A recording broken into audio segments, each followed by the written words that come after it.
Bonjour et bienvenue sur le podcast Explore Japon, le podcast qui explore le Japon sous toutes ses coutures.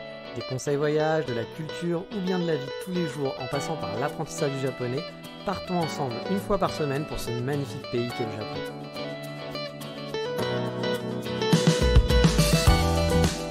Bonjour à tous, j'espère que vous allez bien. Cette semaine, on va parler de changement. Car oui, comme disait l'autre, le changement c'est maintenant.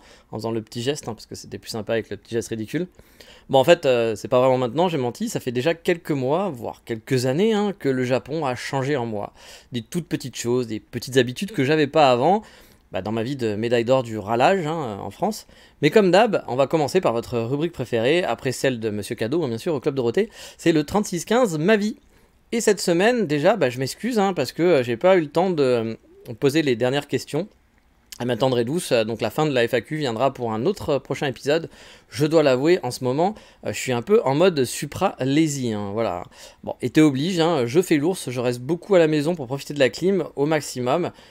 Je regrette même qu'il n'y ait pas un ou deux bons jeux vidéo qui soient sortis ces derniers temps, parce que j'aurais pu, du coup c'était un peu la bonne période pour moi pour jouer aux jeux vidéo, parce que du coup en automne je vais avoir plus envie de sortir, etc. Là, vu que j'aime bien rester à la maison parce qu'il fait chaud, j'avoue que c'est le bon moment pour faire un peu le gamer. Puis j'en attends un ou deux là qui devraient pas tarder, mais de ce que j'ai pu comprendre, ils sortiraient plus en septembre, en novembre. Bref, ça m'arrange pas des masses, mais tant pis. Voilà, donc je jouote un peu, je glande, je suis très slow, voilà, très très slow. Je suis très lazy. Et puis aujourd'hui, je dois vous avouer que j'avais déjà du retard. Vous avez vu sur le podcast, j'avais pas posté les dernières. La dernière semaine, j'ai une semaine de retard, alors que le podcast était écrit, mais j'ai juste pas pris le temps de l'enregistrer. J'aurais pu, si je m'étais speedé, mais j'avoue que là j'ai un peu une grosse flemme. Voilà, j'ai un peu une grosse flemme de tout, de faire plein de trucs, donc je prends un peu de temps pour moi. Et surtout, c'est pas du temps pour genre être à fond la randonnée, non, c'est vraiment du temps pour être un Big Lebowski et ne rien branler. Vraiment, j'en suis un peu là dans cet état-là, donc je pense qu'il va me falloir un peu de temps. Il y a des périodes comme ça où vous avez besoin d'être un peu au calme, et en ce moment, c'est un peu mon cas. Et j'ai même pas failli enregistrer ce podcast aujourd'hui parce que je suis un peu patraque depuis hier. Je suis pas hyper en forme pour tout vous dire. Alors vous inquiétez pas, je ne suis pas au bord de la mort. Enfin, ça on ne sait pas. En tout cas pour l'instant je n'ai pas l'impression. Mais ouais, j'étais pas très en forme et du coup j'ai failli pas l'enregistrer et dire tant pis. De toute façon c'est le mois d'août, personne n'écoute les podcasts au mois d'août. Mais bon, finalement je me suis quand même motivé et je suis en train de vous enregistrer ce podcast. Donc j'espère qu'il vous plaira. Parce que je me mets, je suis au bord de ma vie, de ma mort, je fais l'impossible rien que pour vous, parce que je sais que sans podcast vous n'allez pas pouvoir survivre, donc je sais que vous en avez rien à branler, et vous avez bien raison. Mais bon, du coup voilà, je suis vraiment en mode glandage ultime, et à côté de ça, j'ai hâte quand même du coup que l'automne débarque, pour profiter des balades. J'espère que cette année même je vais pouvoir en profiter vraiment à bloc, parce que les 2 dernières années, l'automne, j'avais pas vraiment pu profiter pour diverses raisons. Et là je me suis gardé une semaine de vacances justement, où je resterai sûrement sur Kyoto, ça va pas être des vacances, budget oblige, pas trop que je fasse des dépenses de folie, mais je me suis gardé une semaine de vacances. Parce qu'au Canada, j'ai le droit à 10 jours, donc c'est pas beaucoup. Quand vous vous plaignez de pas avoir assez de vacances, rappelez-vous que dans le monde, il y a des gens qui en ont beaucoup moins. J'étais le premier à me dire, putain, les vacances, ça part vite. Bon, là, je vous dis que 10 jours, c'est vraiment pas énorme. J'ai déjà fait 5 jours en début d'année pour aller à Tokyo, là, pour aller à l'ambassade. Bon, du coup, voilà, il me reste une semaine à prendre. Puis c'est les arrêts vacances, les arrêts maladie. Moi, je me souviens quand j'étais un peu patraque, justement, en France, tu te disais, je pose un jour de congé. De toute façon, j'en ai 25, plus les RTT, plus les jours fériés. Donc tu disais, j'ai perdu une journée, ça te faisait chier, mais tu disais, voilà, je suis pas en forme, je vais pas travailler aujourd'hui, il vaut mieux que je me repose. Quand t'as 10 jours et que t'es pas en forme, tu prends sur toi puis tu vas travailler. Je veux dire, c'est parce que tu te dis, si j'ai niqué une journée de vacances, des peu de jours de vacances que j'ai, pour rester chez moi malade, t'en étais un an, tant pis. Voilà, on va vomir et travailler, c'est pas très grave. Donc non, voilà, les 5 jours qui me restent, j'espère je les garde pour l'instant pour l'automne, pour profiter un peu de balade sur Kyoto. Alors, ce sera peut-être faire des gros week-ends, faire 5 gros week-ends par exemple, voilà, pour faire justement des week-ends tranquilles où il y a une journée balade, une journée tu glandes à la maison, une journée tu passes avec ta copine, voilà, genre où tu fais les trucs administratifs, tu fais les trucs machin, mais là, en gros tu fais des trucs qu'elle a envie, et comme ça voilà, t'as bien ciblé ton week-end, il y en a un peu pour tous les goûts, et du coup ça serait cool. Ou alors effectivement je fais juste une grosse semaine et puis je profite de la life. Mais voilà, pour l'instant, j'attends les Momiji, voilà. Et comme je dis, j'aurai pas le budget pour faire des vacances sympas, donc. Mais moi, ça me va d'aller faire des balades Momiji, surtout que ça fait 2 ans que je suis revenu au Japon et que j'ai pas trop eu l'occasion de bien kiffer l'automne là ces dernières années, parce qu'il y avait toujours des trucs, soit fallait que j'aille à Wakayama ou des choses comme ça. Il y avait toujours des problèmes. Je sais plus trop. L'année dernière, je sais même plus ce qu'il y avait comme souci. Mais je sais que j'avais pu profiter un peu plus, mais pas tant que ça. Donc là, voilà, j'aimerais bien profiter un petit peu de l'automne et de revoir les Momiji, les petites balades, la petite balade du week-end, pas très loin, pas forcément aller à fond la randonnée, mais juste profiter un chouïa. Et en parlant de budget, justement, bah, ma copine maintenant travaille depuis un mois environ. Ça se passe bien, elle a l'air contente. Et je suis contente pour elle, hein, qu'elle puisse en plus parler un peu japonais avec des collègues, avoir des amis, etc. Enfin, des amis slash collègues, quoi. Sympathiser avec des nouvelles personnes. Car même si c'est pas le genre de fille à avoir plein de potes, soyons honnêtes, hein, c'est pas la fille qui a besoin d'avoir plein d'amis, c'est pas la fille qui met sur son compte Instagram, regardez, je suis allé dans le nouveau café avec mes copines, c'est pas du tout le genre. Elle est plus casanière, puis genre elle est avec moi, puis moi ça lui suffit. Vous savez, il y a des gens comme ça hein, qui sont en couple, qui suffit d'être avec quelqu'un. Moi c'est moins mon cas, mais je peux aussi me suffire d'une personne, je peux me suffire de tout seul, hein, je me suffis de moi-même. Pendant très longtemps j'étais célibataire et moi j'ai pas besoin de voir plein de gens, je suis quelqu'un assez bizarre, mais je peux être autant social que pas social, vraiment. Donc, du coup, moi, ça me dérange pas d'être dans une grotte pendant 2 ans et de voir personne. Et comme ça me dérange pas d'être avec plein de gens, puis d'avoir plein de gens qui me trouvent sympa, et puis qu'on discute, machin et tout. Je peux avoir la discute facile. Donc, je suis assez facile à vivre sur ce côté-là, on va dire. Mais elle, voilà, elle est plus du genre casanière et pas forcément à vouloir plein de potes, plein de trucs comme ça. Mais du coup, bon, elle en a pas envie, mais je pense que ça lui fait quand même plaisir d'avoir quand même des interactions dans sa langue maternelle plus souvent, puis voilà, d'avoir un peu des collègues de bureau, même si pour l'instant elle n'a pas fait des sorties avec ses collègues, etc. Je pense qu'un jour ça viendra, et puis bah, je serai content pour elle, parce que je pense qu'elle a besoin un peu de ça aussi, elle connaît personne à Kyoto, donc encore une fois, même si l'amitié sera très genre, peut-être c'est aller faire un jour, aller dans un restaurant, puis voilà, quoi, c'est pas genre amis à la mort, on part en vacances ensemble, etc. Mais je pense que juste des petits trucs comme ça lui fera du bien, donc je suis plutôt content pour elle. Puis niveau mariage, parce que je sais que vous allez suivre ça de près, hein, c'est un peu de l'administratif et vous êtes des fous furieux de l'administratif. Bah, j'ai fait ma demande d'acte de naissance il y a un mois environ, un peu plus maintenant, un mois et demi quasiment. J'ai commencé à remplir quelques papiers pour l'ambassade qui dorment sur un coin de bureau parce que ma copine devait demander aussi son acte de naissance, enfin un document un peu similaire, chose qu'elle a fait, hein, mais elle n'a pas compris qu'il fallait en plus une apostille, donc un tampon du ministère des Affaires étrangères. Bah, et japonais, hein, bien sûr, hein, pas français. Donc on a dû remplir un formulaire et envoyer son acte de naissance à Osaka pour avoir ce tampon. Et là, on l'a récupéré. Donc maintenant, bah là, j'ai envoyé ce document-là avec son acte de naissance avec le petit apostille à un traducteur agréé pour le traduire en français et qui est sur Kyoto. Donc voilà, que c'était un français que je devais rencontrer un jour, mais j'avoue, honte sur moi. Bah, vous savez, j'ai pas toujours plein de temps.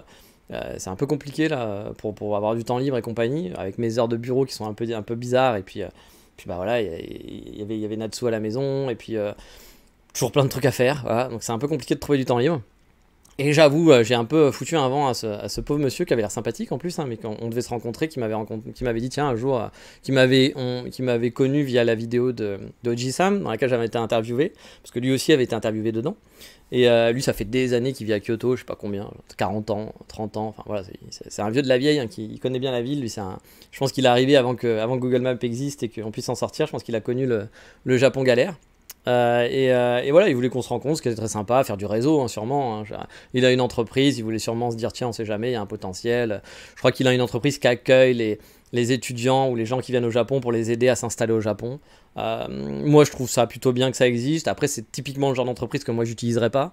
Vous le savez, hein, moi, je me suis débrouillé tout seul. Je suis quelqu'un de débrouillard. J'ai pas besoin, et je pense qu'on n'a pas besoin forcément de quelqu'un. C'est pas une obligation d'avoir quelqu'un qui vous aide dans les trucs. Après, il y a des gens qui sont moins débrouillards. Il y a des gens aussi qui sont plus flemmards. Il y a des gens qui n'ont pas envie de se prendre la tête parce que c'est des prises de tête, c'est sûr, et qui se disent bah, je préfère payer quelqu'un qui va m'aider.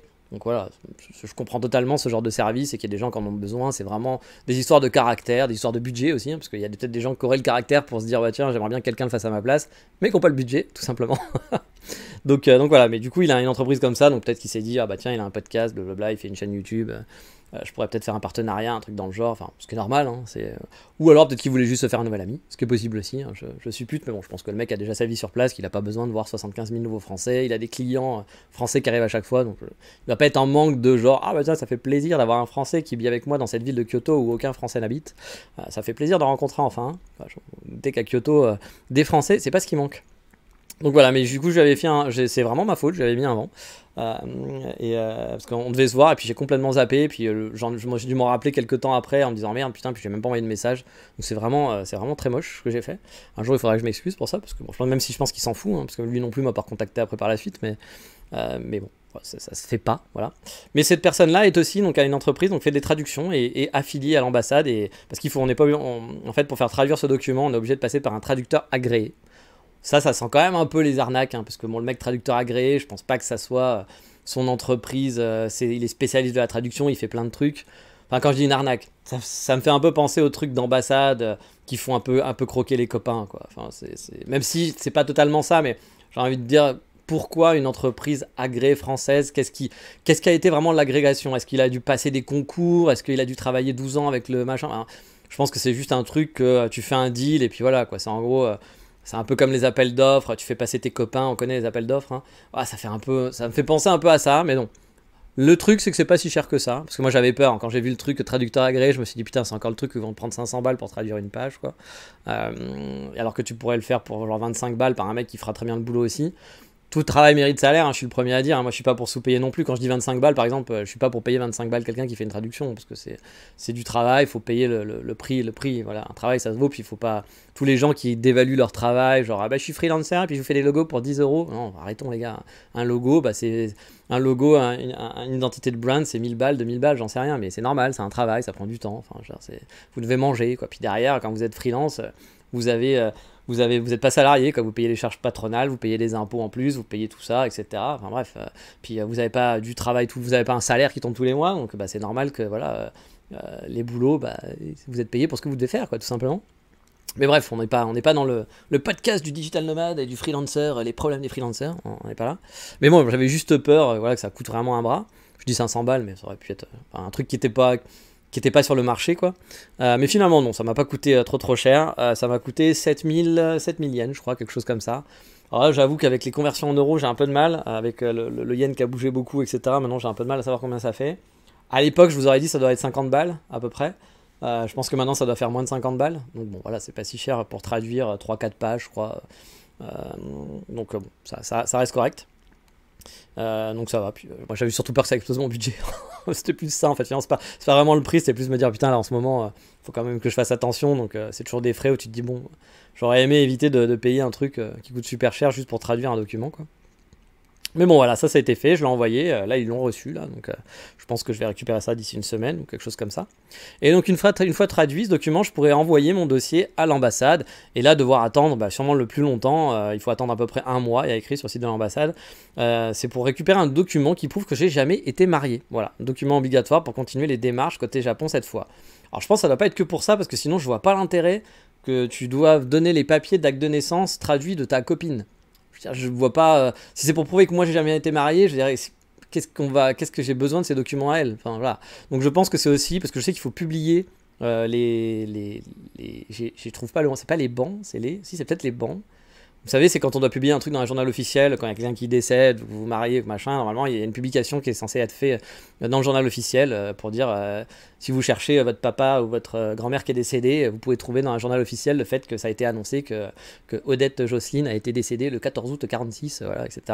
Donc voilà, et ça aussi il faut que ça soit fait, et je sais plus si cette partie administrative comprend aussi ce truc-là, le fait que ça va être que mon mariage va être annoncé officiellement à la France entière dans un journal officiel que personne ne lit, bien entendu. Donc voilà, peut-être que c'est aussi compris là-dedans, parce que je sais qu'il y a encore une autre démarche à faire une fois que le mariage est fait pour l'officialiser en France, parce qu'en gros une fois après l'ambassade, ça va être la partie japonaise une fois que je vais avoir ce papier, et après il y a encore une autre partie côté française une fois que le mariage est fait. Donc c'est en gros en 3 parties. Donc voilà, mais là j'en suis là pour l'instant. Donc la suite dans les prochains épisodes pour le mariage. Je pense que vous allez suivre ça avec impatience, que je sais que l'administration c'est votre passion. Je sais pas si c'est parce que vous détestez ça puis que vous êtes content de voir des gens galérer, que c'est votre petit plaisir en disant ils galèrent plus que moi. Je ne sais pas, mais je sais que ça vous passionne, donc je vous le partage. Puis non, puis je sais que c'est utile aussi, hein. Voilà, je fais la blague, mais il y a plein de petits tips comme ça ou de trucs que je partage de ma vie de tous les jours qui peuvent être utiles pour des gens qui veulent se préparer, vivre au Japon, puis qui vont piocher dedans et qui vont pas vivre forcément la même expérience. Comme je dis à chaque fois, hein, prenez avec des pincettes. Moi, c'est mon expérience à moi. La vôtre, ça sera peut-être différente. Mais ça permet d'avoir des petits tips, des petits trucs, de se préparer au cas où. Voilà, ou peut-être même d'avoir les bonnes infos pour que ça aille plus vite. Voilà, donc, n'hésitez pas à piocher dedans. Niveau JO aussi, on m'a demandé sur Instagram, là, quelqu'un m'avait demandé ça, de faire un petit récap de comment ça a été perçu les JO au Japon. Enfin, pas les JO au Japon, les JO en France au Japon, vous avez compris. Mais vous le savez, hein, mon japonais étant quasi inexistant, c'est compliqué pour moi de vous faire un débrief et dire ah bah tiens, j'en ai entendu parler dans la rue, parce que non, j'en ai parlé avec des clients d'un café, non, j'en ai pas spécifiquement. En plus, je sors pas, là, c'est l'été, comme je vous l'ai dit. Enfin, je sors pas. Croyez pas que je suis enfermé chez moi, hein. J'ai dû voir des touristes, etc. pour, vous savez, quand j'accueille des touristes, mon deuxième métier, on en reparlera un petit peu après aussi, parce que j'ai des choses à dire là-dessus. Mais du coup, bon, je sors un petit peu, mais c'est vrai qu'en ce moment, je vais quasiment plus au café comme je fais. Puis bah aussi, c'est pour faire des économies, hein, parce que là, comme je vous l'ai dit, j'ai perdu quand même beaucoup d'argent là, hein, sur un an. Donc bah maintenant, il faut que je me serre un peu la ceinture pour faire remonter doucement mais sûrement. Elle va travailler, l'argent va revenir, etc. Mais c'est pas parce que l'argent revient que hop, ça y est, c'est la folie. Il va falloir quand même justement économiser un peu plus pour un peu respirer, avoir un petit comment on appelle ça, un petit oreiller petit oreiller d'oseille, de pognon, pour être plus tranquille. Donc bah voilà, j'essaie de limiter un petit peu mes dépenses. Donc j'avoue, ouais, je sors beaucoup moins. Puis bon, encore une fois, l'été, c'est aussi une bonne excuse, hein, parce que j'avoue, moi dès que je sors, je suis en transpi de ouf. Donc ouais, arriver à être totalement trempé, attendre 20 minutes avant de sécher, pour quand tu ressors, tu reviens chez toi pour prendre une douche. Bah, je profite un peu de chez moi, puis vu qu'en plus ça commence à travailler, bah, c'est vrai que c'est un peu l'occasion pour moi d'avoir un peu de temps libre, même si c'est pas énorme, je vais avoir 2-3 heures dans la journée où je suis tout seul. Mais voilà, pendant un an, j'ai pas été tout seul une seconde, bon bah là ça me permet d'être un peu tout seul à la maison, tranquillement quoi. Donc j'en profite un petit peu. On va dire que tout se goupille bien finalement, que ça soit pendant l'été et tout, ça se goupille très bien, c'est le bon moment. Mais donc pour les JO, de ce que j'ai pu voir, déjà le judo, c'est le sport à la télé. Hein. Voilà, c'est le sport, c'est le judo, hein, plus que l'athlétisme, etc. C'était celui qui avait vraiment 70% d'antenne. Hein. Et quand ils ont perdu la finale, c'était tragique vraiment. Sur les réseaux sociaux, c'était assez même nauséabond. Avec plein de commentaires de mecs frustrés qui ont craché, mais vraiment sur la France, avec des commentaires vraiment dégueulasses, quoi. Sur plein de sujets divers et variés. Hein. Certains allaient en des posts, on poste des messages pour dire qu'on était, voilà, que genre c'était de la triche, qu'il y avait eu de la triche au JO, machin et tout. Le truc, le mec frustré, quoi. Et puis après, il y avait aussi ceux qui sont allés encore plus loin en disant que de toute façon, la France c'était un pays sans culture, il n'y avait pas d'histoire, c'était le pays avec le moins de culture en Europe. La blague, quoi. Je veux dire, la France, c'est quand même un pays qui a une culture, une histoire qui est quand même dans une histoire du monde qui est quand même plus important que la Mongolie, par exemple, même si la Mongolie aussi a une très belle histoire. Hein. Mais je veux dire, j'ai peut-être pas choisi le bon pays avec la Mongolie, c'est vrai que la Mongolie a une très grande histoire. Mais je veux dire, voilà, la France est quand même un pays quand même important dans le monde. On est quand même dans le G7, on a quand même été un pays qui a toujours été, qui était quand même très présent. Bon, de là à dire que qu'on n'a pas de culture. C'est quand même pareil au niveau de la culture, c'est quand même un des pays, les top 5 des pays avec le plus de culture. Genre, si tu dis que les États-Unis c'est le pays de la culture, je parle à l'échelle planète Terre depuis tous les temps, quoi. C'est-à-dire, bon, rigolons pas les gars, quoi. Je veux dire, même le Japon a une très grosse culture, etc. et tout. Mais je pense que la France, par exemple, d'un point de vue culture, c'est quand même un peu au-dessus, hein, quand même pas déconner. Et encore une fois, sur des trucs qui m'intéressent pas spécialement forcément, hein, sur des pans de la culture qui m'intéressent pas, mais il faut être quand même un peu objectif 2 minutes. Vous serez peut-être pas d'accord avec moi, hein, et bon, non plus pour lancer un débat, hein, c'est mon podcast, je dis ce que je veux, les gars. Mais voilà, tu vois, quand tu dis ça sur le truc, tu te dis, mec, tu te sens pas quand même un petit peu frustré parce que t'as perdu à ton jeu. Ça faisait un peu ça, quoi. Donc il y avait des gens qui crachaient vraiment méchamment, où il y avait des gens qui faisaient ah bah vous voyez maintenant ce que c'est vraiment la France, hein. Ah, vous pensez que vous idolâtriez la France, bah c'est pas du tout ce que vous pensiez, enfin voilà, tu vois, des trucs comme ça. Donc les mecs étaient vraiment en mode super hater avec beaucoup de messages, hein. Mais bon, on met des guillemets, il y en a partout des haters, hein. Voilà, puis il y en a partout sur internet surtout, hein. Ils avaient bien le seum, voilà, sur les réseaux, hein. Mais bien sûr à la télé publique tout va bien, s'il n'y avait pas de problème, etc. Félicitations France, blablabla. On n'en fait pas des vagues, c'est le Japon, quoi. Là, c'est plus sur les réseaux sociaux, vous avez tous les frustrés de la galaxie, pas qu'au Japon, hein, c'est partout dans le monde, et qui du coup on n'entend qu'eux. Voilà, donc c'est pour ça que là, c'est vrai que c'était un peu visible. Les sujets ont popé après le judo, parce que c'était genre, voilà, hey, crachons sur la France, machin et tout, parce que t'avais ces haters-là qui de toute façon auraient craché sur autre chose à un moment donné, parce que leur passion c'est de cracher sur quelque chose. Voilà. Donc oui, c'était visible, moi je l'ai vu, puis ça m'a choqué quand j'ai vu ça. Mais encore une fois, il faut mettre des guillemets, c'est Internet. C'est Internet, c'est Twitter, c'est Thread, quoi. Enfin non, c'est même pas Twitter, j'ai vu ça sur Thread, parce que Twitter, je pense que ça devait être pire. Parce que Twitter, c'est quand même la poubelle de la galaxie, au niveau des débats et des commentaires. Donc là, je pense que j'ai même pas voulu jeter un œil. Mais voilà, sur Thread, c'était pas très beau à voir, en tout cas, hein, à ce moment-là. Hein, ça a duré quoi? Ça a duré une journée, hein, après c'est passé. Mais ça veut pas dire que tous les Japonais maintenant détestent la France et détestent les Français. Hein. Attention, j'ai pas dit ça. Hein. C'est juste les mecs, les haters, qui ont trouvé un truc de quoi hater. Oui, c'est un mot qui compte triple. À ce moment-là, voilà, c'était un bon topic pour eux. Et puis demain, ils feront un truc sur les États-Unis. Demain, ils feront un truc sur la Corée du Nord. Après-demain, ils feront un truc sur les Chinois. Après, ouais, il y aura toujours un truc à trouver. Je me fais pas de soucis pour eux. Ils arriveront toujours à détester quelque chose. Mais c'est vrai que ça a été quand même, moi, ça m'a marqué parce qu'à ce moment-là, il y avait vraiment un côté très négatif sur les réseaux sociaux. Mais bon, comme je l'avais dit, par contre, voilà, puis judo c'est présent. Hein. Comme je vous dis, c'était vraiment le sport à la télé numéro 1. Il n'y avait pas que ça, mais c'était quand même très très présent. Autre truc que j'ai bien aimé par contre, c'est qu'il y a une application, peut-être que ça existe en France aussi, je sais pas, mais qui s'appelait TVER. Donc TVR, ouais, c'est un TVR, c'est très rigolo comme nom pour le Japon. TVR. Ça, je viens de me faire la réflexion, et T-Matcha, TVR, c'est une super blague, je prépare un spectacle pour les Japonais. Donc TVR, qui est donc une app sur ma télé, hein, qui est aussi une app en ligne. Et qui avait les droits de diffuser tous les JO. Et du coup, qui diffusait toutes les épreuves. Tu pouvais choisir n'importe quoi. Tu pouvais tout regarder, et puis il y avait tout, du début à la fin. C'est-à-dire que tu voulais regarder les épreuves d'escalade, il commençait la diffusion des qualifs, de toutes les qualifs, avant que ça commence, puis il laissait jusqu'à la fin, donc tu voyais les petites cheerleaders danser à la fin avec les spectateurs qui s'en vont, etc. Donc c'est vrai que c'était vraiment du début à la fin, quoi, c'est pas coupé. Et parfois il y avait des commentaires qui étaient en japonais, parfois les commentaires étaient en anglais, parfois il n'y avait pas de commentaires du tout, donc tu regardais, puis tu n'avais pas de commentaires. Mais au moins, tu pouvais vraiment regarder chaque qualification de chaque sport, même les sports un peu obscurs. Et ça, c'était cool, parce que du coup, tu pouvais vraiment faire ton choix.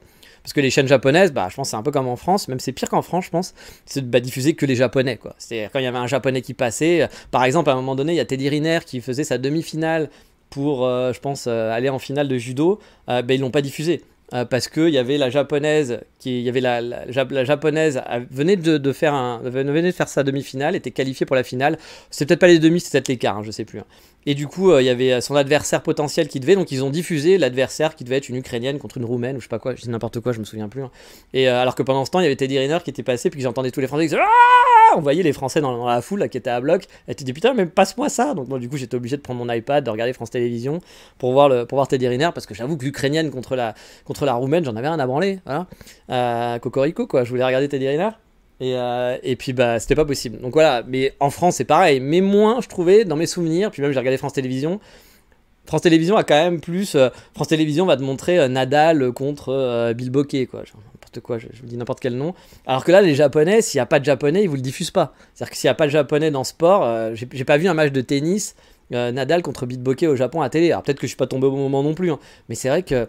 Ouais, c'est surtout, il y a du japonais. Il y avait quand même quelques matchs de basket, des trucs comme ça, où il y avait genre Allemagne-Nigeria, je sais pas quoi. Encore une fois, je vous dis n'importe quoi. Ça arrivait quand même de temps en temps, mais c'était rare. C'est quand même Japon, Japon, Japon. Et je pense que quand il y avait Allemagne-Nigeria, c'est parce que si l'Allemagne se qualifiait, enfin si l'Allemagne gagnait le Nigeria, le Japon pouvait passer, enfin ce genre de conneries là, quoi. Parce que sinon, c'était quand même assez rare que sur les télés. Par contre, il y avait plusieurs chaînes qui diffusaient. Il y a NHK diffuse. Mais il y avait 3-4 chaînes qui diffusaient des JO, en tout cas moi. J'ai pas énormément de chaînes, j'ai pas le câble, etc. Enfin, j'ai pas du câble privé, voilà, je paye pas pour la télé. Mais il y avait quand même quelques chaînes qui diffusaient des épreuves. Mais j'avoue qu'en général, je regardais en gros comment ça se passait. Soit on regardait les épreuves de la NHK ou d'une autre chaîne. Mamegumi regardait ça. On avait le truc en japonais, etc. Puis moi aussi, hein, je supportais un peu les athlètes japonais. Puis sur mon iPad, j'avais France Télé, hein, avec un mode VPN pour regarder les Français. Puis pour regarder d'autres épreuves aussi, parce que parfois il y avait des épreuves qui n'étaient pas diffusées. Puis après, il y avait TVR, quand il y avait vraiment une épreuve que je voulais voir. Je mettais l'appli TVR et je regardais cette épreuve parce que je savais que là-dessus ça allait être. Donc voilà, quand il y avait des trucs vraiment qui m'intéressaient ou que, je sais pas, on montrait. Il y avait montré moi je déteste la GRS, hein, la gymnastique, la GRS, j'ai toujours trouvé ça très chiant. Si par exemple à la télé il y avait la GRS, le water polo, et puis que sur TVR il y avait, je sais pas, l'escalade, je mettais l'escalade parce que la GRS et le water polo, j'en ai franchement rien à branler. Et donc voilà, du coup, c'est comme ça que je tournais, mais du coup je tournais avec pas mal de trucs, hein, entre TVR, les télés japonaises et l'appli France Télé.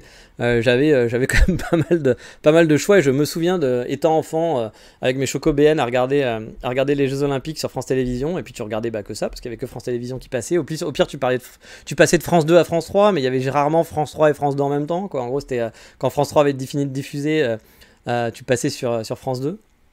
FR3 pardon, et que tu passais sur Antenne 2, ça va vous rappeler pour les plus vieux, voilà, tu étais sur FR3, puis genre ils disaient attention, passez sur Antenne 2, il fallait que tu te lèves, hein, parce qu'il fallait que tu te lèves pour appuyer sur, on n'avait pas de télécommande, moi j'ai connu les télés sans télécommande les amis, et oui je sais que là il y en a qui vont être choqués, qui vont dire oh il a vécu quand les gens étaient en noir et blanc, et ben oui, j'ai vécu, alors non j'ai pas vécu la télé noir et blanc, mais j'ai vécu effectivement sur les télés où t'avais pas de télécommande, et il fallait que tu te lèves et que tu appuies sur un gros bouton pour changer de chaîne. Mon époque du Club Dorothée quand j'étais petit c'était ça, hein, il fallait se lever, changer de chaîne, mais bon de toute façon je changeais pas de chaîne parce que je regardais Dorothée, puis qu'il y avait Dorothée à la télé H24, donc du coup j'avais pas besoin de lever mon gros cul, c'est peut-être pour ça aussi que j'ai un gros cul.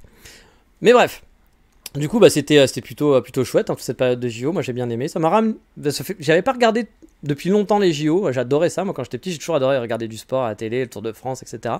Mais là c'est vrai que ça faisait un bail, plus trop l'occasion. J'avais pas du tout regardé les JO de Tokyo, je n'ai vu rien du tout des JO de Tokyo, mais vraiment que dalle. C'était pendant quand j'étais revenu en France et que bah voilà, j'étais un peu dans un mood qui était pas trop ça, puis j'habitais pas chez moi, donc j'allais pas me lever en plein milieu de la nuit pour regarder les JO, je suivais pas du tout, j'ai eu aucune idée de ce qui s'est passé pendant les JO de Tokyo, et même les anciens JO, j'ai loupé beaucoup de choses. Donc là ça faisait longtemps que j'avais pas, là j'ai vraiment vécu les JO. Je laissais les JO en bossant, j'avais un écran voilà, qui était là, que je regardais de temps en temps, où j'avais le son dans le casque, etc. pour écouter. Et puis bah, la journée, pareil, en après-midi, je commençais à regarder. Ça m'est arrivé aussi, après le boulot, d'aller me coucher à 6h du matin pour regarder un match de foot, des JO, regarder je sais pas quoi. Donc j'ai vraiment revécu un peu cette ambiance-là. Ça m'a remis un peu dans l'ambiance de quand j'étais petit, Chocobn, Tour de France pendant l'été, puis Jeux Olympiques avec mon Amstrad sur la table, à regarder les JO en jouant à mon Amstrad.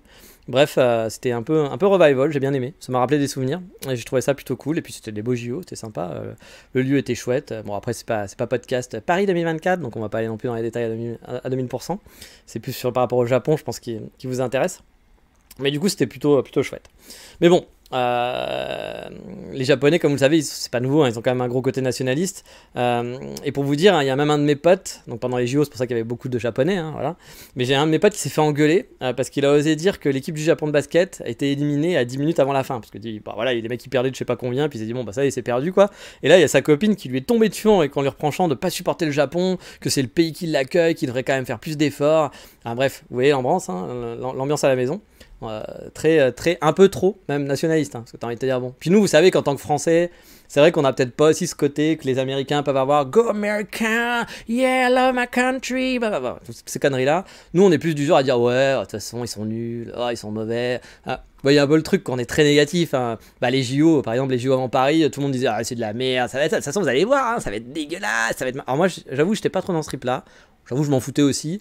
Mais j'avoue, j'étais pas trop dans le truc Hidalgo. Et pourtant j'aime pas Hidalgo. Mais voilà, nous on était tous là-dedans. Je pense que 90% des commentaires ça va les JO. De toute façon ils vont bien se marrer les gens hein, sur la Terre hein, quand ils vont voir la France. Bah bravo, hein, où tout va être bloqué. Bon bah finalement je pense qu'on a quand même eu des très beaux JO puis que ça s'est bien passé. Puis je pense que vous allez avoir beaucoup de touristes qui vont venir à Paris d'ici quelques années, qui vont rêver de voir tout ce qu'ils ont vu à la télé. Donc finalement je pense que ça a plutôt bien marché. Et c'est vrai que nous c'est très français ça, de s'auto-bâcher et de dire qu'on est de la merde. De dire qu'on est des racistes, qu'on est des méchants, qu'on est des enculés, qu'on fait tout. L'auto-bâchage français, c'est un truc que tu vois pas forcément dans d'autres pays, où les autres pays sont plus à ce qu'ils font eux-mêmes, en fait, à se dire ah ben nous on est trop forts, on est trop les meilleurs. Alors nous aussi, hein, quand on va être en face d'autres gens, parfois on va dire attends, moi je suis français. Voilà. Mais on a tendance à beaucoup s'auto-bâcher, chose que les gens font pas. Comme pour les langues par exemple, c'est-à-dire que quand vous allez parler anglais, tout le monde va vous bâcher. Tous les Français vont dire ouais t'as vu ton niveau, ah ouais putain avec cet accent. Alors que quand t'es à l'étranger, personne te fait une remarque sur ton accent. On va trouver ça mignon, on va dire ah ouais quand même tu sais bien, ah non mais tu te débrouilles bien, etc. Alors qu'en France, moi quand je parle anglais en France, les trois quarts des gens on se fout de ma gueule. Ici on va dire bah non mais c'est vachement bien, non mais tu t'as fait beaucoup d'efforts, ah non mais c'est trop mignon ton accent. Alors que bon, soyons honnêtes, mon anglais est pourri. Mais il y a deux mondes, quoi. Il y a deux mondes. Et nous, on a un côté très négatif, les Français en général. Hein. Entre nous, j'entends. On a un côté très très négatif. Et pas très nationaliste. Et eux, bah du coup, les Japonais aussi, par contre, ils ont quand même ce côté un peu plus nationaliste, je pense, comme beaucoup de pays. Mais allez, comme dirait l'autre, hein, il serait temps de grandir, il serait temps de grandir. Et pour ceux qui n'ont pas la ref, bah, je vous dis pas bravo. Car oui, on va parler de changement. Car forcément, vivre dans un autre pays, dans une autre culture, ben, ça change des choses en vous. Et ce n'est pas sale, comme dirait l'autre. Alors ça va de petites habitudes, hein, à des chamboulements de vie beaucoup plus grands. Et vu que vous le savez, dans ce podcast, on est en totale désorganisation, on va parler de tout ça de façon totalement random, comme d'habitude. Et un petit truc, parce que c'est vrai qu'avant de commencer cette partie-là, je vous avais dit que j'avais envie de vous parler des touristes, parce que je me fais pas mal de réflexions en ce moment sur le tourisme, et pense que je vais faire un épisode spécifique parce que je trouve que la nature du tourisme au Japon a beaucoup changé par rapport aux années. C'était mieux avant. Voilà. C'est la rengaine. Hein. C'est pas pour dire que c'est mieux ou que c'est pire, mais que ça a changé, voilà, tout simplement. On en parlera parce que, comme vous le savez, hein, moi je travaille un peu, mini guillemets, dans le tourisme parce que je rencontre quelques touristes de temps en temps. Je leur fais pas la visite, je vous le répète à chaque fois parce qu'il y a des gens qui font oh, tu pourrais me guider. Non, je fais pas guide. C'est juste pour une agence de tourisme où je vais prendre un café, je suis payé pour faire ça. Je suis censé parler pendant 1 heure, mais il m'arrive plus souvent de parler 2-3 heures pour parler du Japon. Bon, allez, souvent les gens sont là parce qu'ils veulent des tips pour organiser leur voyage, mais il y a aussi des gens qui sont là pour poser des questions, etc. Et j'ai vu franchement, cette année, les touristes que je rencontre n'ont rien à voir avec ceux que je rencontrais l'année dernière. Dans l'ensemble, hein, en général, c'est pas le cas tout le temps, mais général. Et pour moi, c'est beaucoup moins quali. Alors attention, qu'est-ce qu'on met dans quali? C'est mon point de vue. Ça veut pas dire que les gens sont pourris et tout, mais je trouve que les gens sont moins intéressés au Japon. Les gens sont plus là comme ils auraient pu aller à Maubeuge, comme ils auraient pu aller à Dunkerque, comme ils auraient pu aller à Oslo. Ouais, je sais, je compare des trucs qui n'ont rien à voir. Ou comme ils auraient pu aller à Bali. Ils ont pris le Japon parce que c'était pas cher et que c'est dans la to-do list, puis que voilà, c'est à la mode en ce moment. Mais qu'il n'y a pas cette passion. Ah, pas la passion du Japon, je dis pas Naruto, voilà, c'est pas ça, hein, c'est pas ce que je suis en train de raconter. Hein. Mais genre, il n'y a pas cette passion, t'es un peu passionné du Japon, pour X raisons. Que ça soit pour Naruto, que ça soit pour la cérémonie du thé, que ça soit parce que t'aimes la culture japonaise, ou parce que. Voilà, le truc où tu t'intéresses un peu au Japon. Et je trouve que là, j'ai des gens qui, du coup, sont souvent. Sont un peu dans le mood de l'ambiance japonais, qui vont être un peu plus dans des gens plus respectueux, etc. et autres. Là, j'ai plus du genre lambda. Je dis pas que c'est pas bien, enfin si, pour moi c'est pas bien, parce que pour moi là, par rapport au métier que je fais, je trouve ça beaucoup moins intéressant. Je me fais beaucoup plus chier à faire maintenant cette année avec les gens que je rencontre cette année que les gens que j'avais rencontrés l'année dernière, clairement. Et donc je trouve qu'il y a une nature qui a changé, et vous serez peut-être pas d'accord, et on n'en débattra pas parce que c'est un podcast et qu'on peut pas débattre, voilà, tout simplement. Donc le prochain épisode, je pense que je ferai un épisode là-dessus pour un peu vous donner des anecdotes sur les touristes que je rencontre cette année versus les touristes que je rencontrais avant et ce que je trouve qui a changé. Ça reste qu'un point de vue personnel, hein. Puis encore une fois, moi j'ai un petite expérience parce que c'est pas mon métier H24 de rencontrer des touristes, mais je sais pas, j'ai dû rencontrer une vingtaine de touristes cette année. Je dis une vingtaine, j'en sais rien, mais peut-être dans ces eaux-là. Et je trouve que c'est différent. Vraiment, j'ai une ambiance qui est très différente de l'année dernière. Mais on en parlera dans un prochain épisode, ce n'est pas le sujet, mais petit teasing, voilà. Et donc on revient sur ces petites habitudes, ces petits chamboulements de la vie.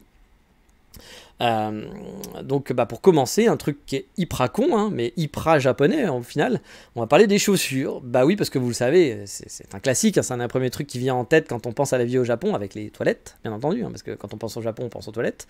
C'est pas cool, mais c'est comme ça. C'est le fait d'enlever ses chaussures quand on rentre dans son appartement ou celui d'un ami. Je sais pour certains, même en France, c'est inné de ne pas se balader avec des chaussures dans un appartement. Mais moi, par exemple, enlever mes chaussures chez moi, c'était pas un truc du genre obligatoire. Ça veut pas dire que je me baladais et que je dormais avec mes chaussures dans mon lit. Mais je veux dire, si je rentrais dans l'appartement, je faisais 4-5 pas à l'intérieur, j'allais poser mes clés, je faisais mes machins.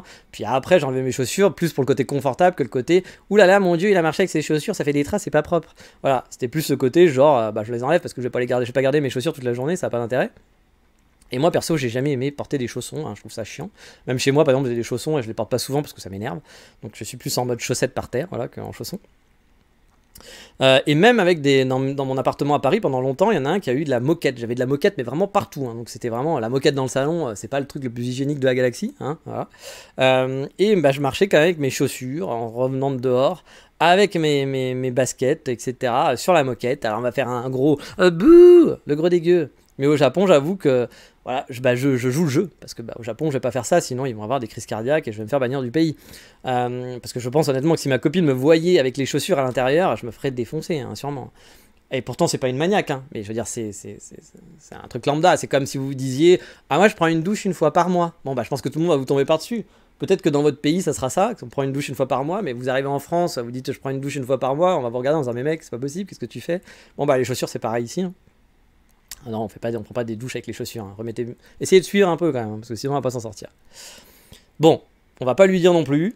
On le garde entre nous. Hein. J'espère que vous n'allez pas cafeter. Mais il m'arrive parfois de faire une entorse à ce règlement traditionnel. Vous savez, c'est le moment où vous êtes devant la porte, prêt à partir. Vous avez enfilé vos chaussures et tout, etc. Tout va bien. Et vous vous dites, et merde, j'ai oublié de prendre mon portefeuille, mon parapluie ou je ne sais quoi, j'ai oublié de fermer la fenêtre ou d'éteindre la clim, et que vous avez la grosse flemme du coup de réenlever les chaussures pour les remettre après en sortant, ce qui vous prend finalement que 5 secondes, hein. Mais c'est quand même la grosse flemme.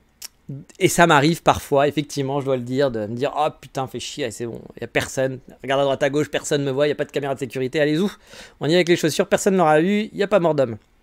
Mais dans l'ensemble, maintenant, effectivement, j'ai pris cette habitude de le faire. Et du coup, c'est assez un classique. Et cette habitude-là m'a aussi fait prendre une autre habitude.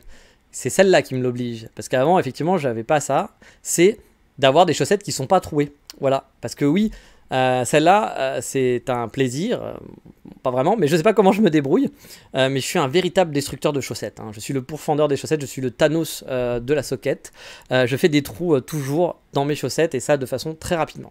Et à vrai dire, même mes Converse, j'arrive à les trouver à la hauteur des doigts de pied. Je sais pas comment je me débrouille pour ça. Alors, effectivement, j'ai les ongles un petit peu longs parfois, mais c'est pas non plus. Je suis pas dans un pays indien où je fais un concours pour entrer dans le Guinness Book. Hein, mais je sais pas comment je me débrouille pour arriver à faire des trous dans mes Converse. Je pense que j'ai mes doigts pieds qui remontent aussi, un truc comme ça, et que du coup, je sais pas. Honnêtement, je n'en ai aucune idée. Mais je fais des trous toujours super rapides. Et du coup, là, avec ce process relou au Japon, j'ai pas le choix. Il faut que mon budget chaussettes explose. Donc il a vraiment augmenté. Tout comme le fait que maintenant je me pose des questions là-dessus. Parce qu'avant, je me posais pas des questions à savoir si mes chaussettes avaient un trou ou pas quand je partais le matin. Ouais, de toute façon, toutes mes chaussettes avaient des trous plus ou moins, ou un peu effrités, quoi. Puis bon, je me disais, bon, c'est bon, c'est pas grave, elles sont là, je vais pas enlever mes chaussures de la journée, et puis même quand je rentre chez moi, je les enlève pas. Hein. Donc je m'en foutais royalement. Mais maintenant, je pense que puis quand je vous dis, hein, les 3 quarts du temps, je pense que mes chaussettes étaient trouvées. Hein. Mais maintenant, au Japon, j'ai pas le choix, je fais attention à ça. Hein. Je suis obligé de regarder tous les matins si mes chaussettes sont pas trouées. Attention, est-ce que ça va? Ah merde, elles sont trouées. Parce que tu sais jamais.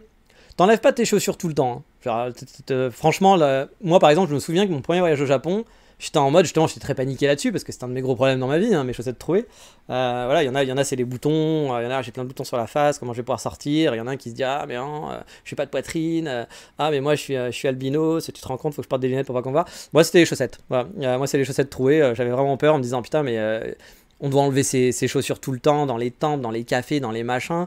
Et vu que j'ai des chaussettes trouvées tout le temps, donc j'avais acheté des tonnes de chaussettes. J'étais en mode PLS en disant putain, pourvu que mes chaussettes sont pas trouvées quand je vais enlever mes chaussures. Bon, finalement, t'enlèves pas tes chaussures tous les jours et tout le temps. Enfin, si tous les jours tu les enlèves, oui. Mais t'enlèves pas tes chaussettes tout le temps au Japon. Voilà, clairement. Je veux dire, ça m'arrive rarement finalement, à part chez moi, d'enlever mes chaussures. Pas des chaussettes, mais mes chaussures. Et oui, effectivement, quand tu vas dans un temple, un truc comme ça, mais même parfois tu vas visiter des trucs et t'es pas obligé d'enlever tes chaussures. Enfin, les 3 quarts des visites que tu fais, t'enlèves pas tes chaussures finalement. Donc c'est pas tant que ça, mais maintenant je fais quand même attention parce que tu ne sais pas, ça peut arriver sans prévenir, sans crier gare, gare. Et d'un coup on te demande d'enlever tes chaussures et là tu te dis oh putain, qu'est-ce qui va se passer? Donc je fais maintenant un peu attention à ça, voilà, de ne plus avoir de chaussettes trouées et c'est une habitude maintenant que j'ai pris. Le Japon m'a changé sur les chaussettes. Mais pour les piétophobes, c'est un mot qui existe vraiment. Non, j'en sais rien en fait. Je devais sûrement avoir un truc un peu plus joli que piétophobe. Mais pour les piétophobes, dont je fais partie, hein, parce que je déteste les pieds, je trouve que la partie de l'anatomie du corps la plus dégueulasse de la galaxie, c'est un pied. On va s'arrêter là et on va aller dans une autre classique que vous utilisez peut-être déjà en France, mais c'était pas du tout mon cas non plus avant de vivre au Japon. C'est le rice cooker et bien sûr la culture du riz. Alors, quand je dis la culture du riz, non, je cultive pas mon propre riz sur ma petite terrasse, j'ai pas installé une rizière personnelle. Non, je parle de cette culture, comme la culture française, la culture du riz qui est important au Japon. Par exemple, en France, je mangeais pas souvent du riz, il faut l'avouer. Hein. Et c'est pas le truc le plus funky. Alors, il y a des gens qui kiffent le riz, hein, mais moi, tu me dis, ouais, on va manger du riz. C'est un peu genre, bon, c'est parce que j'ai rien à bouffer, quoi. Il reste ça dure longtemps, c'est dans le placard, allez, on va se faire un peu de riz. Et quand c'était le cas, en plus, je faisais appel à le fameux, hein, celui qui est dans toutes les familles. Je pense qu'il a dû avoir beaucoup de femmes, parce qu'il fait partie de toutes les familles françaises, c'est le fameux oncle Ben, ce gars pour qui tout est un succès. Même le fait de mettre un sachet de riz dans de l'eau bouillante. Il n'y a pas de grandes attentes et de folles ambitions, hein, l'oncle Ben, mais il n'est pas relou non plus pour ça, pour le coup.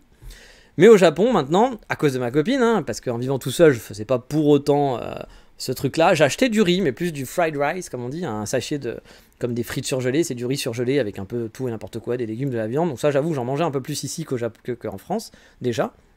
Mais là, maintenant, je suis passé aux commandes en ligne de sacs de riz. Genre 10 kilos de sacs de riz. J'ai un peu l'impression d'être entré dans le cercle fermé des gens chelous qui achètent des jerrycans de Nutella, par exemple. Avec mes 2 gros sacs de riz qui arrivent à la maison parce qu'elle en consomme, la japonaise, du riz. Bah oui. Et j'ai pas dit Megumi, j'ai dit la japonaise, attention. Donc ma copine, c'est du riz quasiment tout le temps. Elle mange du riz... Elle fait des onigiri pour le midi. Souvent c'est pour son bento en fait qu'il va y avoir du riz. Et le soir, bah, régulièrement, maintenant, depuis qu'on a le rice cooker, parce qu'on l'avait pas, et je sentais qu'il y avait un manque dans notre couple. Alors, pendant un moment, je me suis dit, c'est peut-être l'enfant, c'est peut-être avoir un chat, c'est peut-être l'amour. Non, c'était le rice cooker. Voilà, c'était le rice cooker qui manquait dans notre couple. Et je sentais qu'il manquait ce truc-là, donc je lui ai acheté un rice cooker. Parce que bah voilà, c'est quand même effectivement. Après, elle était pas relou, hein, elle a pas mangé de riz pendant très longtemps, en tout cas du riz comme ça, fait maison, on va dire. Mais c'est vrai que depuis qu'elle a son rice cooker, elle est quand même bien contente. Et bah du coup, voilà, j'apprends à me servir d'un rice cooker, à laver le riz, etc. Je savais même pas qu'on lavait le riz, en toute honnêteté. Là, il faut que je lave le riz avant de le mettre dans le rice cooker. Mais bon, j'ai appris les techniques rudimentaires pour devenir un rice cooker master. Et j'en suis très fier. Et en plus de faire du riz, j'en mange beaucoup maintenant. Hein. J'en mange beaucoup plus. Hein. Ma nourriture a quand même pas mal changé depuis que je suis ici. Alors que, là encore une fois, hein, c'est pas le Japon qui m'a changé, c'est plus la japonaise qui m'a changé. En vivant tout seul, j'avais dû adapter quelques recettes. Hein. Mais mon alimentation de garçon de 12 ans était quand même assez similaire à ce que j'avais en France. C'est-à-dire du bœuf, des patates. Voilà. Moi, j'aime bien le bœuf et j'aime bien les patates. J'aime bien les vaches et les patates. Bon, bah, je pouvais en manger avec du fromage fondu. Le fromage est beaucoup plus dégueulasse. Genre, par exemple, vous n'allez pas avoir du comté fondu pour pas cher et du gruyère pour pas cher. Il y a du gruyère, mais il n'a pas de goût. En toute honnêteté, tu mettrais rien dessus, ça changerait pas grand-chose. Ou alors, si tu veux quelque chose de plus goûteux, il faut déjà avoir un peu des économies. Donc, c'est comme parfois, je vois du fromage à raclette et je regarde. Et quand j'étais en France, je mettais souvent du fromage à raclette par-dessus un bon plat de pommes de terre avec du bœuf qui est toujours fait revenir à la poêle et que tu fais fondre dans ta poêle. Ouais, c'était un peu un classique chez moi, les pommes rissolées steak avec du fromage à raclette par-dessus qui fond. Gros classique. Bon, bah ici, quand je vois un truc à raclette, c'est plus chérie, on a gagné au loto, on va pouvoir se faire une petite raclette. Voilà, c'est plus un peu ça. Bon, même si tu peux quand même en acheter, mais c'est vrai que quand tu vois le prix, tu te dis que c'est pas donné, quoi. Genre, c'est 1700 yens le truc Richemont, tu fais. Ça te fait un peu mal en cœur, en fait, quand tu sais le prix en France, en fait. Et surtout ça, tu te dis, ouais, ça me fait un peu mal au cœur, quand même. Mais bon, du coup, j'ai quand même pu garder, avoir un peu de fromage, avoir un peu de. Beaucoup de patates et de bœuf. Donc, ça, j'avais quand même gardé ce truc-là. Mais depuis, effectivement, qu'elle est arrivée dans ma vie, et puis qu'on a acheté un rice cooker, voilà, je mange plus souvent du riz. Bon, je mange des gyoza avec du riz blanc, des yakisoba, du poulet. Mais bon, on va pas non plus passer à un rythme culinaire 100% japonais. Hein. Mais c'est sûr que mes habitudes ont changé depuis que je suis ici. Et si je voulais, je pourrais encore faire un plus grand saut. Hein. Aller dans le udon, le ramen, manger des onigiri par exemple. Et laisser mon enfant de 12 ans sur le bas de la route. Mais ça, c'est pas bien d'abandonner ses enfants sur une autoroute. Donc je vais continuer de m'amuser avec mes frites et mes vaches. Voilà, parce qu'il ne faut pas abandonner ses enfants ni ses animaux sur l'autoroute. Donc je ne vais pas m'abandonner. Voilà. Et il y a un truc que le Japon a vraiment changé en moi, par contre, c'est le stress. Et le bien-être. Le bien-être dans son soi, dans son ensemble avec soi-même. Je vous l'ai déjà dit, hein, mais je me sentais pas spécialement stressé dans ma vie parisienne de tous les jours, en toute honnêteté. Alors oui, il y avait le comportement des gens qui m'agaçait au quotidien, mais c'était tout. Je ressentais pas un stress dans la vie de tous les jours. Les gens me stressaient dans l'ensemble quand je les croisais, mais dans le reste, j'étais pas en mode genre je dormais très bien le soir, j'avais pas de problème, je faisais pas des insomnies, j'étais pas en mode je vivais bien, voilà, c'était bien. Et puis j'ai découvert cette fameuse douceur de vivre au Japon, gros instant bis en up vidéo YouTube, voilà, n'oubliez pas, hein, vous le savez, il y a déjà la vidéo, gros big up quoi. Ma vidéo qui est sur ce sujet, donc la chaîne en description si vous ne l'avez pas vue encore, hein, qui est vachement bien, qui est sympa. Je suis cinématique, très belles images du Japon, je vous explique la douceur de vivre à Kyoto. Mais bref, ici c'est vrai que tout est plus calme, il n'y a pas d'agression sonore, tout est plus doux. Alors oui, le mec qui traîne, parce que là j'en entends qui vont dire ah c'est pas vrai, moi j'habite à Tokyo, c'est horrible. Oui, le mec qui traîne H24 à Shibuya dira que c'est bruyant, c'est sûr. Mais si tu vis dans des quartiers normaux à Tokyo, résidentiels, parce qu'à Tokyo il y en a un, et big up pour ma deuxième vidéo, tu ne l'as pas vu ma chaîne vidéo gratuit, 100% Moulio à la télé, sur YouTube, où je parle justement des quartiers plus tranquilles à Tokyo, bah, on a une vraie douceur de vivre, un calme qui est là et qui se ressent même à Tokyo. Pour vous dire, je pense que la meilleure manifestation de ce non-stress finalement que j'ai ressenti au Japon, c'est un truc con, mais c'est les feux de circulation. En France, quand t'es un passage, pas à niveau, mais un passage, je trouve pas, mais genre un passage flouté, voilà, passage flouté. Quand t'es devant, voilà, que t'attends, t'es à l'affût. Tu vas regarder la couleur, est-ce qu'il est vert, est-ce qu'il est rouge, est-ce qu'il va passer. Puis bon, tu regardes, bon, attends, il est rouge, est-ce qu'il y a quelqu'un à gauche, est-ce qu'il y a quelqu'un à droite, attends, je sais pas, tac, tac, j'y vais pas, machin. Bref. T'es à fond dedans, t'es pas stressé, mais t'es à fond dedans. Tu vois, ton cerveau, il est là, il est actif pour savoir si tu peux y aller, si tu peux, voilà, t'es sur le qui-vive, quoi, si tu peux traverser ou pas. Bah, au Japon, c'est pas le cas. Au Japon, je m'arrête. quoi qu'il arrive. Je regarde, c'est rouge ou vert, ça s'arrête là. Je m'arrête tout simplement. Et mon cerveau, il est off. Je suis pas tout le temps à l'affût en me disant attends, je peux y aller là? Attends, regarde. Ah, mais il y a personne, attends, je vais. Non, tu t'attends. T'attends juste que la couleur change, ou voire même pire, que ça commence à faire du bruit et tu te dis tiens, c'est bon, je peux y aller. Du coup, tu prends ton temps, t'es plus calme. Et on est bien, comme on dit, hein, on est bien. C'est un truc qui a vraiment changé en moi. Je profite beaucoup plus aussi de l'instant présent finalement. Ça peut paraître un peu con et un peu coach LinkedIn avec des phrases toutes frettes à la con là, qui va vous vendre sa formation ou sa newsletter. Mais non, moi je vous vends un podcast bien-être au Japon. Voilà. Non, ça n'a rien à voir. Blague à part, ouais, je me balade dans des rues calmes au Japon. J'apprécie le rien, ouais, le genre d'endroit où avant ça m'aurait saoulé en me disant qu'il n'y a rien à faire, que je perds mon temps ici, voilà, que la balade, il n'y a rien, c'est pas intéressant. Ici j'aime prendre mon temps en balade, même si la balade elle a rien de super, je m'arrête sur des détails, je profite du moment, bref, je kiffe la life, comme on dit, comme disaient les jeunes il y a quelques années. Mais voilà, je kiffe le moment, même s'il n'y a rien. Voilà. Et vraiment, ça n'aurait pas été le cas avant. C'est vraiment le Japon qui m'a changé là-dessus. C'est que le Japon, il y a une ambiance dans la rue, il y a une ambiance générale qui fait que t'apprécies pas le néant, mais genre le truc basique où il n'y a rien de spécial. Je veux dire, peut-être pas qu'en tant que touriste, vous allez peut-être en profiter un peu, mais bon, vous allez voir quand même du wow, Gundam, wow, Shibuya Tower, wow. Enfin, normal, tu vas avoir des trucs un peu qui sont cool, qui sortent de l'ordinaire. Mais le Japon normal, moi, il me fait un bien fou.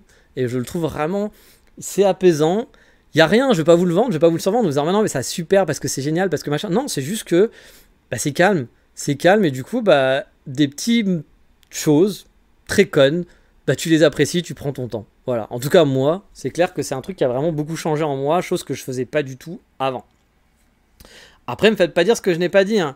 Je râle encore beaucoup, même trop, hein, à cause des réseaux sociaux. Souvent, quand je passe sur les réseaux sociaux, souvent de voir les interactions des gens, les commentaires des gens, ça me rend genre voilà. Puis bon, j'ai aussi des interactions encore avec des étrangers. Et comme je vous l'ai dit, hein, j'ai encore ce côté un peu râlage qui est là, etc. Je suis pas totalement zen, j'aime la plénitude, etc. Mais c'est vrai que quand même, j'ai senti des choses. J'ai changé, voilà, j'ai changé pour ça, pour profiter plus des instants simples, chose qui n'était pas le cas avant. Et en parlant des étrangers, ma vie au Japon m'a changé aussi sur un truc plus pratique, on va dire, la pratique de l'anglais. Bon, là aussi, hein, je vous arrête tout de suite, hein, je suis loin d'être bilingue, mais c'est vrai que maintenant, dans ma vie de tous les jours, je parle beaucoup anglais, autant que le français même, je pense. Hein. Alors, je parle encore pas mal français à cause de mon taf, et puis de ma capacité aussi à parler avec moi-même. 15 ans à travailler tout seul dans un bureau, ça aide pas, hein, donc j'adore parler tout seul. J'adore me parler à moi-même à haute voix. Donc, si vous voyez un fou, normalement, je fais rarement ça dehors, mais ça peut même m'arriver parfois. Hein. Mais voilà, j'aime bien me parler à moi-même, d'avoir des réflexions, de débattre avec moi-même. En disant, mais t'es qu'un sale con, je suis pas d'accord. De toute façon, je vais décider. Puisque c'est ça, j'arrête de te parler. Non, j'en suis pas là, mais c'est vrai que j'aime bien me parler tout seul. Et mais du coup, je pratique quand même. Beaucoup plus l'anglais et du coup je suis un peu plus confident avec mon anglais, surtout au Japon où de toute façon on ne te jugera pas sur ton accent comme je le disais ou quoi que ce soit. Voilà. En tout cas on me le fera pas ressentir. Bon, par contre j'ai pas vraiment encore totalement changé sur la langue en général, hein. Peut-être qu'un jour je me la pèterai, je suis polyglotte, bilingue, anglais, japonais, les langues c'est ma vie, c'est mon aisance, c'est mon soft skill number one, LinkedIn je le mettrai, content creator, polyglotte, voilà, etc. Toutes ces conneries. Non, j'en suis clairement pas là, hein, mais quand je revois les 2 de moyenne que j'avais à la fac en anglais, et je me dis qu'il y a quand même une bonne marge de progression encore, hein, que le Japon, ça m'a fait monter, ça m'a fait un peu upgrader le fait de devoir partir à l'étranger, puis là t'as plus trop le choix, quoi. Et surtout c'est lié à la débrouillardise. Parce que bon, j'ai toujours été un gars, je pense, qui était débrouillard dans la vie. Mais c'est vrai que sortir sa zone de confort et Coach Dandy est de retour. Abonnez-vous à ma newsletter, les loulous. Je vous parle de travail en façon digital nomade, de yoga, de confiance en soi, de Bitcoin, de blockchain, AI, ChatGPT. Ouais, je vous fais la totale. Je m'égare, mais oui, vivre dans un pays étranger, c'est vraiment sortir de sa zone de confort. Et toi qui m'écoutes et qui habite en Belgique, qui a décidé de bouger, de passer de Lille à Liège, non, la Belgique, ça compte pas, les gars. Je suis désolé, ça marche pas. Voilà, je vous arrête tout de suite. Pour le côté, genre, je sors de ma zone de confort et j'ai décidé de changer totalement ma vie. Non, là, c'est pas ça fonctionne pas. Non, je suis pas d'accord. Même pour ceux qui vont travailler à Zurich, même si effectivement votre vie a changé. C'est votre salaire qui a changé, surtout. Mais bref, quand je repense à tout ça, à tout ce que j'ai fait, hein, mes 2 déménagements au Japon, l'administratif, tu relativises un petit peu plus sur tes problèmes dans la vie finalement. On a tendance à se prendre la tête sur tout et n'importe quoi. Hein, et, voilà. Et puis au final, ça va faire très cliché de dire ça, hein, mais quand on vit une expérience comme ça, on relativise un peu plus, on se dit qu'il n'y a rien d'insurmontable et que même si ça reste des moments chiants, hein, ils sont là, hein, ils n'ont pas disparu, hein, au final, on trouve toujours une solution. Voilà, ça sera ma punchline de mon nouveau compte LinkedIn, Coach Dandy, Travel Planner, japonais, photographe, content creator, abonnez-vous à ma newsletter, blablabla. Je vous ai parlé de ma newsletter. Non, bah allez, j'arrête avec ça. Mais pour revenir sur le point de la douceur de vivre, le Japon, ça m'a beaucoup changé pour mes habitudes et mes hobbies aussi. À Paris, j'étais plus à rester chez moi, à jouer à des jeux vidéo, sortir voir des potes, bien sûr, aller en terrasse, aller boire un coup, etc. Mais j'étais pas en mode balade à Paris. J'étais pas un no-life non plus, mais j'appréciais plus ce confort de chez moi que de me retrouver parmi la foule parisienne, même si Paris est une ville sublime, on l'a vu pendant les JO, hein. Je crache pas dans la soupe, hein. J'ai adoré vivre à Paris en plus, hein. Mais c'est vrai que j'étais pas non plus en mode grosse balade. Cependant, depuis que je suis au Japon, mes hobbies ont changé. Ici, voilà, vous le savez maintenant, hein, j'adore me balader, j'adore marcher, j'adore explorer, prendre des photos. Cette passion pour la photo, même je suis vraiment tombé dedans à cause du Japon. Avant, je m'en foutais de prendre des photos, ou je prenais des photos, photos de vacances, puis voilà quoi.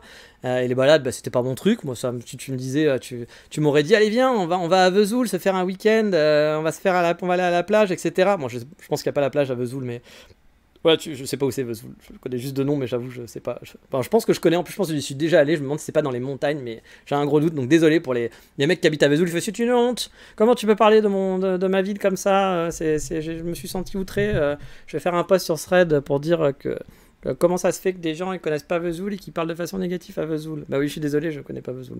Mais je t'aurais dit non. Voilà, je t'aurais dit non, non merci, je vais rester chez moi, à mater du Netflix, à jouer à World of Warcraft et pioncer dans mon lit pour profiter. Bon, maintenant, si tu me dis, allez, viens, on va se faire un week-end à Vesoul, je te dirais non, voilà. Parce que j'ai pas envie d'aller à Vesoul, puis ça me fait cher le week-end, hein, de revenir en France juste pour faire un week-end à Vesoul. Par contre, je te répondrais que je préfère aller me faire une petite balade dans les rues de Kyoto. Prendre un train pour un patelin pourri, pas très loin, se balader dans une forêt de bambou et visiter un temple lambda dont j'en ai rien à foutre, mais je prendrais du plaisir à me balader appareil photo à la main. Je pense aussi que ça pousse pas mal aussi les gens à changer leurs habitudes. Je vois certains potes qui écoutent ce podcast par exemple, qui étaient quand même assez casaniers, carriéristes, qui sortaient pas beaucoup. Maintenant, je le vois faire des sorties photos avec des groupes qui vont explorer Tokyo. Il fait des jogging de groupe, il fait des sorties moto de groupe avec des Japonais. Bref, il a une vie sociale super active. Et je dis pas que c'est mieux ou que c'est moins bien, hein. Je pense que c'est ni l'un ni l'autre. Le principal, c'est qu'il kiffe en ce moment, a priori. Et puis du coup, c'est cool, c'est le moment, c'est bien. Et puis c'est vrai que le Japon, ça t'aide pas mal pour ça, mine de rien. Mais bref, on parlait de relativiser, et c'est vrai que plus j'y pense, et plus j'ai changé là-dessus à cause de ma vie au Japon. Je pourrais vous faire le coup de vivre dans la culture de l'instant, de l'éphémère, à cause des tremblements de terre, etc. Et que j'ai complètement changé mon mindset. Mais non, mais c'est ce côté plutôt lost in translation, ne parlant pas la langue, où tu vis des moments awkward finalement. J'en vis plein, hein, des moments awkward, où je me dis les gens doivent me prendre vraiment pour un idiot, pour un asocial, pour un débile, parce que je suis pas capable de répondre, hein. C'était des situations qui auraient pu me stresser avant, et encore plus quand j'étais jeune. Quand j'étais jeune, j'étais quelqu'un de très stressé, j'avais à l'école, j'étais stressé, je faisais attention de ne pas aller au tableau, je parlais pas beaucoup, j'étais timide, voilà, j'étais un peu en mode stress, quoi, la vie me stressait. Puis après, j'ai changé, je sais pas, au collège, au lycée, j'ai dû avoir un gros déclic, où je me suis dit, j'en ai rien à branler des autres, voilà. Vraiment, à un moment donné, je me suis dit, mais j'en ai rien à foutre, voilà, je reste poli, etc. C'est pas pour ça que j'ai dit, j'encule le monde, et puis de toute façon, vous êtes tous des connards. C'était pas ça, hein, c'était pas genre, je suis devenu un émo rebelle, hein, c'était pas le truc. Mais c'est juste que je me suis dit, ouais, qu'est-ce que ça peut faire? Tu peux parler aux gens, tu peux aller au tableau, tu peux dire de la merde, tu peux faire des conneries, on s'en branle. De toute façon, ces gens-là, tu les reverras jamais, et c'est quelqu'un, hein, les gens que j'ai rencontrés au lycée, je sais pas ce qu'ils sont devenus, je les connais pas, je sais pas d'où ils font, je sais pas ce qu'ils sont devenus, j'en ai aucune idée. Donc bref, on s'en fout. Voilà, le truc c'est de respecter les autres, c'est important, mais de se respecter soi-même. Ouais, je vous dis là, on est à fond dans le coach LinkedIn aujourd'hui, hein. C'est moche, hein. Je pense que je vais aller mourir les veines après, hein, parce que j'ai pas un grand amour pour LinkedIn, vous vous en doutez bien. Mais bref, c'est vrai qu'il y a quand même ce côté, voilà, toutes ces situations qui au final sont quand même awkward, hein.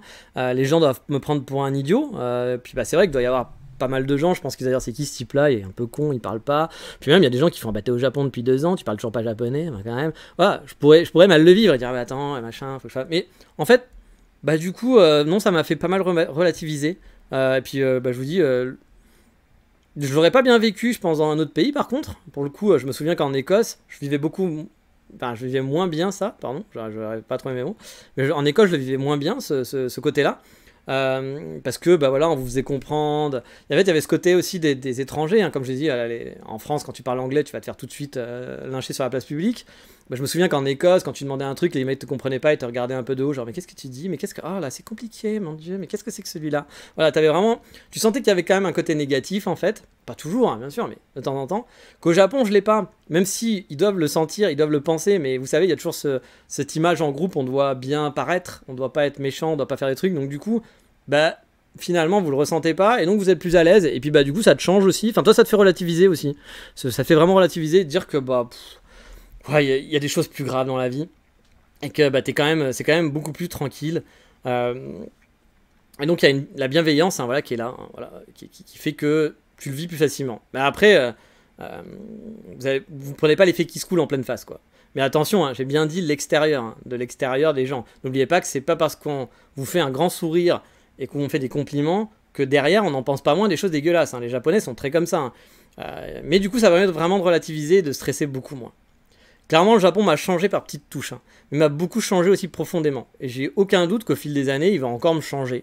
À force de mieux comprendre le pays, être mieux adapté aussi à la langue, à changer mes habitudes de vie, sûrement, qui vont encore changer. Quand je repense à l'enfant un peu empoté que j'étais, à qui on prédisait un avenir de fils à sa maman, qui bougerait pas, qui ferait rien, etc., incapable de se débrouiller tout seul, j'étais timide, j'aimais pas sortir, etc., bah maintenant j'ai quand même un profil qui est quand même très différent 30 ans après. Moi, j'ai 40 ans et quelques, on va dire que quand j'étais au collège j'étais un peu comme ça. Ouais, j'ai un profil qui est quand même très très différent. Attention, hein, c'est pas pour autant une ode au Japon, hein. Je suis pas en train de vous dire que le Japon c'est merveilleux, vous allez vivre un rêve éveillé. Ça va dépendre de vous, de votre caractère, de ce que la vie va mettre sur votre parcours tout simplement. Moi, ma vie au Japon, elle est loin d'être parfaite, hein, vraiment pas, hein. J'ai encore une tonne de défis en face de moi et j'en suis vraiment qu'au début pour pouvoir un peu souffler et me dire ça y est, je suis tranquille. J'ai immigré dans un pays, mais c'est plus genre je suis en mode combat, je suis en mode pépère, tranquille. J'en suis encore très très loin, hein, vraiment, croyez-moi. Parce que moi, mon Graal, hein, c'est ma vie paisible, une retraite paisible plutôt, et glander. Voilà, moi je suis un très bon glandeur, je m'occupe très bien, je ferai un très bon retraité, à aller me balader, aller dans les cafés, regarder les gens, faire des petites sorties photos, jouer à des jeux vidéo, faire du bricolage alors que je bricole pas, j'en sais rien, mais j'arrive toujours à m'occuper. Et moi, mon rêve ultime, c'est ça, c'est d'avoir une petite retraite sympa, et au moins pendant une dizaine d'années, kiffer la life, à rien foutre et à faire que des trucs tranquilles. Moi, c'est vraiment mon but dans la vie, hein. J'ai pas un but de faire le tour du monde, etc. Moi, c'est juste d'avoir une vie pépouze et de faire les trucs que je kiffe en mode pépouze. Voilà, c'est mon rêve tranquille. Donc j'espère que j'y arriverai là. Mais j'en suis encore loin, hein. J'en suis encore loin d'avoir ça. Mais pour autant, bah, je suis content de tous ces changements et de cette nouvelle vie bah, qui est la mienne, hein, maintenant, et que je suis content d'avoir évolué là-dessus, même si tout n'est pas parfait, je suis quand même content d'avoir un peu évolué. Mais allez, on va rester là pour cette semaine, parce que ça fait déjà quasiment 1 heure de podcast, il y a encore plein de trucs que j'aurais pu vous parler sur des changements plus ou moins petits ou grands qui ont été dans ma vie, que le Japon m'a apporté, on va dire. Mais voilà, on va s'arrêter là, donc je vous dis à très vite pour ce nouvel épisode. Comme je vous l'ai dit, on va parler de tourisme au Japon, hein. J'ai déjà un peu mis les contextes. J'espère que ça vous plaira, puis j'espère que ça va pas non plus faire des... encore une fois, on mettra avec des pincettes, c'est mon avis, puis je vais utiliser des termes comme qualité, mais c'est pas vraiment la qualité, c'est la nature des gens qui est différent. Mais pour moi, c'est qualitatif, parce que pour moi, bah, cette nature, je préfère l'autre nature à celle-là, et c'est vrai que actuellement, je vous dis, je suis sérieusement en train de penser à arrêter de faire ce que je fais, encore continuer un peu l'année prochaine, mais genre arrêter rapidement, parce que je trouve que les touristes, là, en ce moment, c'est pas foufou, voilà. Moi j'aime bien parler du Japon, vous vous rendez compte avec mes 222 épisodes, hein, vous vous en doutez, enfin 223 là, c'est le 223 plus les hors-sujets, on est à plus de 250. J'aime parler du Japon, j'aime aider aussi les gens, je suis très content de les aider en tant que travel planner en quelque sorte, parce que finalement je suis pas travel planner, mais quand ils me voient, bah, ils veulent un peu savoir, alors on reste 2 jours, qu'est-ce que vous nous conseillez de faire? Donc en gros j'organise un peu leur voyage sur ces 2-3 jours, là. Mais j'aime bien aussi quand ils me posent des questions sur le Japon, quand les gens sont intéressants, quand il y a des échanges, quand on a un peu des débats, en quelque sorte, c'est pas forcément des débats, mais moi je leur parle un petit peu de comment ça se passe la vie au Japon, comment sont les Japonais, bah, tout ce que je fais dans le podcast en quelque sorte. Donc voilà, ça me plaisait de faire ça, et là je l'ai de moins en moins, donc du coup, bah, vu que c'est pas non plus payé, c'est bien, c'est payé correctement, mais c'est quand même beaucoup d'emmerde pour finalement... bah, très peu de plaisir, j'avais du plaisir avant, puis j'en ai de moins en moins. Mais là justement, les derniers touristes que j'ai vus ont été très sympathiques, ça m'a fait du bien, parce que là j'en avais enchaîné, pas forcément des gens désagréables, mais des gens moins polis, et puis des gens qui en avaient rien à foutre, et qui sont là juste pour savoir bah, où est-ce que je peux aller, et où est-ce que je peux manger, quoi.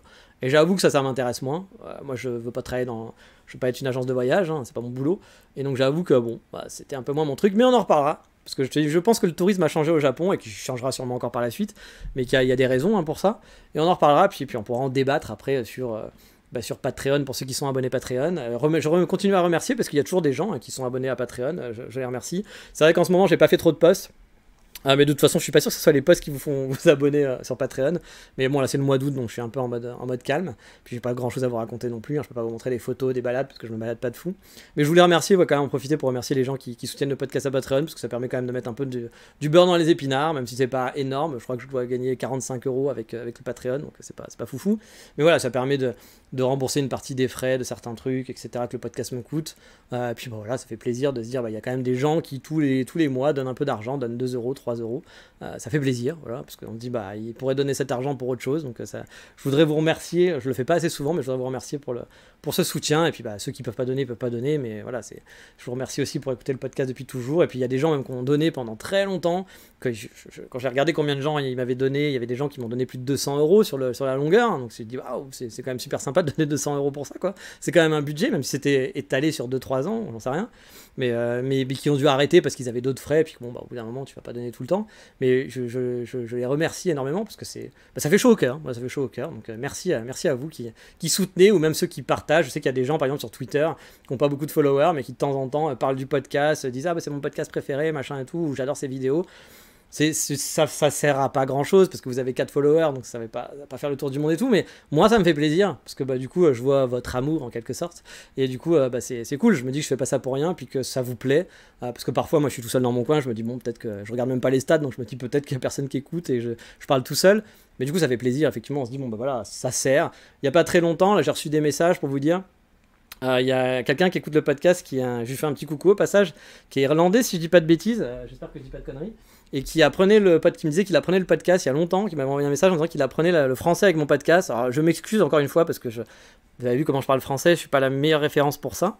Puis en plus je parle vite, je pense, donc du coup c'est peut-être pas forcément le plus idéal.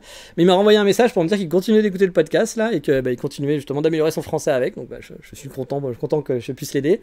Puis surtout qu'il vient venir s'installer au Japon, puis je suppose qu'il a pioché un petit peu dedans, que ça l'a aidé. Quelqu'un d'autre qui m'a dit aussi qu'il m'avait remercié parce qu'il a pu venir via le portage salarial, en découvrant le portage salarial et mon expérience, il a pu venir s'installer au Japon, puis qu'il me disait merci pour ça. Ça fait plaisir. Voilà, ça fait plaisir si je peux aider des gens, ou même des gens à leur faire un peu préparer leurs vacances, ou leur faire en attendant qu'ils puissent venir au Japon, ça les fait rêver un peu. Et il y a ma copine qui vient d'arriver, qui vient de sonner, donc on va s'arrêter là. Je vous dis ciao mata, ciao bye bye matane, et je vais aller l'ouvrir. Allez bye bye, ciao.